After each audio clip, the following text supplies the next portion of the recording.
బాలికపై లైంగిక వేధింపులు. వైకాపా మాజీ ఎమ్మెల్యేకు 14 రోజుల రిమాండ్. కర్నూలు జిల్లా కోడమూరు మాజీ ఎమ్మెల్యే వైకాపా నేత జరదొడ్డి సుధాకర్ను పోలీసులు అరెస్ట్ చేసి కోర్టులో హాజరుపరిచారు. మాజీ ఎమ్మెల్యేకు న్యాయమూర్తి 14 రోజులు రిమాండ్ విధించడంతో కర్నూలు జిల్లా జైలుకు తరలించారు. తన ఇంట్లో పనిచేసే బాలికతో గతంలో సుధాకర్ అసభ్యంగా ప్రవర్తించారు. దీనికి సంబంధించిన వీడియో కొద్ది రోజుల క్రితం సోషల్ మీడియాలో వైరల్ అయింది. ఈ ఘటనపై ఇటీవల 2వ పట్టణ పోలీసులు కేసు నమోదు చేశారు.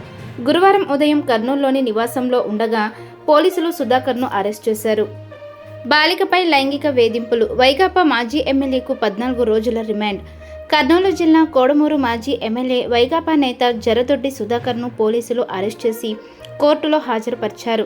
మాజీ ఎమ్మెల్యేకు న్యాయమూర్తి 14 రోజులు రిమాండ్ విధించడంతో కర్నూలు జిల్లా జైలుకు తరలించారు.